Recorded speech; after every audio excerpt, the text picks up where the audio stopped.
Hello अस्सलाम वालेकुम dear students. बच्चों आज का आपका जो टॉपिक हम लोग अपना फर्स्ट लेक्चर स्टार्ट करने जा रहे हैं वो हम स्टार्ट करने जा रहे हैं व्हाट इज़ क्वाड्रेटिक इक्वेशन। देखें क्वाड्रेटिक इक्वेशन सिंपल में आप लोग डेफिनेशंस पढ़ते हो, मगर इस क्वाड्रेटिक इक्वेशन में क्या क्या है उस चीज़ को आज हम देखेंगे। कि सबसे पहले हम जो चीज़ देखने जा रहे हैं वो ये देखने जा रहे हैं कि क्वाड्रेटिक इक्वेशन की डेफिनेशन क्या कहती है। क्वाड्रेटिक की डेफिनेशन है ये कहती है कि ऐसी इक्वेशन जिसकी हाईएस्ट डिग्री 2 हो, जिसकी हाईएस्ट डिग्री 2 हो, ऐसी इक्वेशन को हम लोग क्वाड्रेटिक इक्वेशन कहते हैं। और आज वो चीजें देखेंगे जो कि आपको क्वाड्रेटिक इक्वेशन में कभी भी किसी ने नहीं बताई, इसीलिए मैं आज आपको वो बताने जा रहा हूं। अब सबसे पहले अगर हम क्वाड्रेटिक इक्वेशन की एक जनरल फॉर्म देखें तो इसकी जनरल फॉर्म आती है ax² plus bx plus c equal to 0। तो ये हमारे पास किसी भी क्वाड्रेटिक इक्वेशन की एक जनरल फॉर्म, या इसको हम लोग सिंपली स्टैंडर्ड फॉर्म भी कह सकते हैं। नेक्स्ट हमारे पास आता है कि अगर हम इस फॉर्म के अंदर कुछ चेंजेस जनरेट करें। अब चेंजेस क्या जनरेट करेंगे फॉर एमसीक्यूज लेवल। अगर मैं कहता हूं जी कि मेरा अगर a की वैल्यू, जो मेरा ये कांस्टेंट a है, कोफिशिएंट ऑफ x² है, अगर मैं इसको 0 के इक्वल नहीं रखता तो देन ये मेरी जो क्वाड्रेटिक इक्वेशन पाई जाएगी ये अपनी एक स्टैंडर्ड फॉर्म में पाई जाएगी। किस में पाई जाएगी? स्टैंडर्ड फॉर्म में। बट अगर मैं इसके कोफिशिएंट्स को 0 करना स्टार्ट करता हूं, जैसा कि मैं यहाँ पे b के कोफिशिएंट को अगर 0 कर दूं, अगर मैं यहाँ पे इस b को 0 कर दूं तो इसको 0 करने से मुझे इसकी जो इक्वेशन मिलेगी वो ये वाली मिलेगी, ax² plus c equal to 0। ऐसी इक्वेशन को हम लोग प्योर क्वाड्रेटिक इक्वेशन कहेंगे। प्योर क्वाड्रेटिक इक्वेशन किस लिए? कि मे भी इसका सोल्यूशन रिड्यूसिबल और इरिड्यूसिबल भी हो सकता है, और उसका टोटल डिपेंडेंट c की वैल्यू के ऊपर होगा।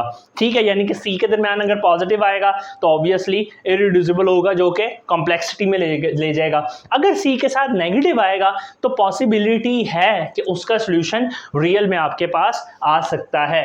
नेक्स्ट, अगर हम a की वैल्यू को 0 कर दें तो हमारे पास a की वैल्यू को 0 करने से जो x² है वो यहां से बिल्कुल वैनिश हो जाएगा। तो आपके पास bx plus c equal to 0 आ जाएगा, जिसको आप लोग कहोगे कि when a should be equal to 0 then bx plus c should be equal to 0। तो ऐसी इक्वेशन को हम लोग क्या कहते हैं? लीनियर इक्वेशन कहते हैं। याद रखना, लीनियर इक्वेशन क्या होती है? ऐसी इक्वेशन जिसमें वेरिएबल की हाईएस्ट पावर 1 हो। तो इसी तरह से नेक्स्ट अगर लीनियर इक्वेशन का भी ग्राफ थोड़ा सा पढ़ लें तो लीनियर इक्वेशन ऐसी इक्वेशन होती है जिनका ग्राफ क्या होता है? हमेशा स्ट्रेट लाइन होता है। तो ये आप लोगों ने 6-7 स्टैंडर्ड के अंदर भी पढ़ा होगा, बट आज के टॉपिक से हटना बिल्कुल भी नहीं है।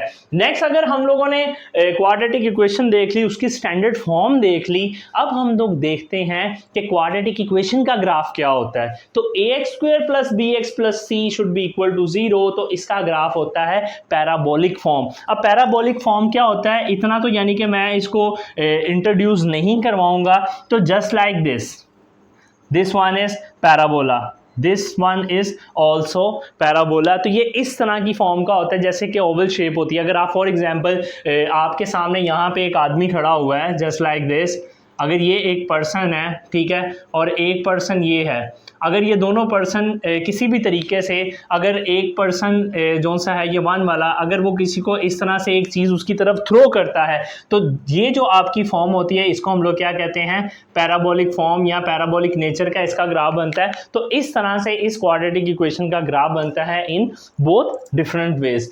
मगर आज अगर हम लोग देखें कि मेथड्स ऑफ क्वाड्रेटिक इक्वेशन क्या है, किसी क्वाड्रेटिक इक्वेशन को सॉल्व करने के तरीके कितने हैं, तो आप लोगों को याद होगा कि first one is factorisation, second one is completing square and third one is quadratic formula.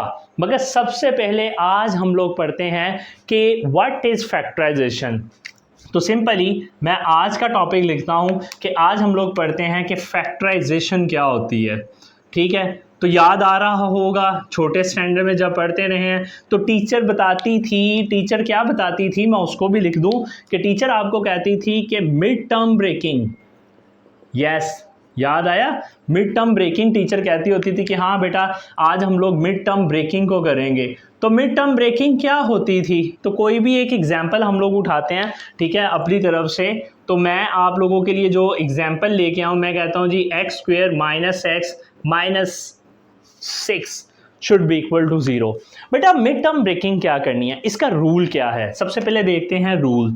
हम इसके रूल के अकॉर्डिंग ही इसको लेकर चलते हैं। रूल क्या है कि दरमियान में x का कोफिशिएंट देखें तो x का कोफिशिएंट क्या है, 1 है, ठीक है, x का कोफिशिएंट 1 है, और जो आपका कोफिशिएंट है एक्स स्क्वेयर का उसको आप इस कांस्टेंट से मल्टीप्लाई करें तो 6 1 जा 6, तो ले जी ये 6 1 जा 6, 6 आ गया।